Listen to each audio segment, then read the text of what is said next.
les Français est en train de provoquer la Troisième Guerre mondiale.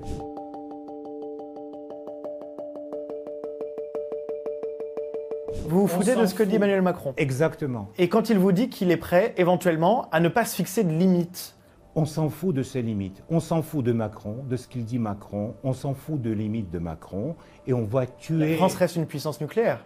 Vous l'avez en tête. Tout à fait, avec 200 missiles. On va tuer tous les soldats français qui vont venir au sol ukrainien. Tous. Parce qu'aujourd'hui, il y en a, durant le conflit en Ukraine, 13 000 mercenaires, dont 367 Français et dont 147 ont déjà tué. Et on va tuer tout le monde.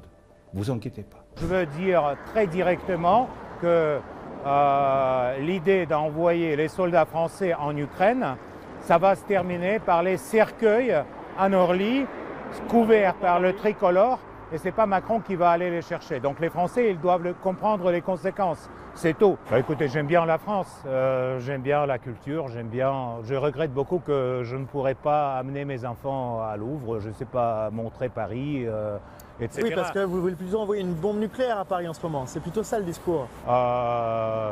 Bien sûr. À la télévision russe, on calcule la durée qu'il faudrait pour un missile nucléaire pour arriver à Paris. Non. 2 minutes. Pas 2 minutes, un peu plus, mais... donc vous avez commencé à calculer les plans? Oui, bien sûr, on calcule parce que, vous savez, pour nous, c'est ce qui est important historiquement pour la Russie, c'est assurer la sécurité du pays.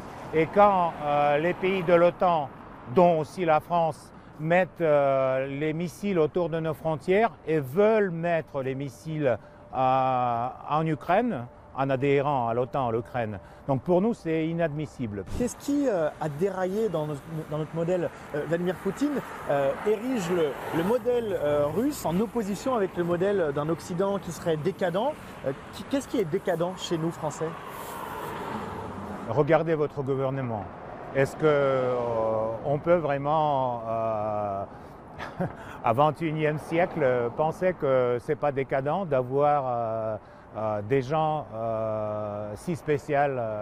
Qu'est-ce que vous entendez par là? Vous faites référence au fait que notre Premier ministre Gabriel Attal est ouvertement homosexuel? Je fais référence qu'aujourd'hui, la France est gouvernée d'une partie par les pervers, tout simplement. Alors, être homosexuel, c'est être spécial, voire pervers? Tout à fait. Pour nous, oui. Absolument. Mais c'est pas... Donc il n'y a pas d'homosexuels en Russie?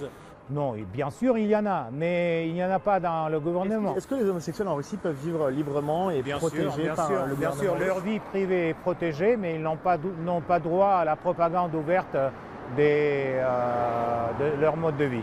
Le fait qu'on ait un Premier ministre ouvertement homosexuel, Gabriel Attal, pour vous, ça fait partie de cette décadence que vous décrivez en Occident? C'est être homosexuel, c'est un problème?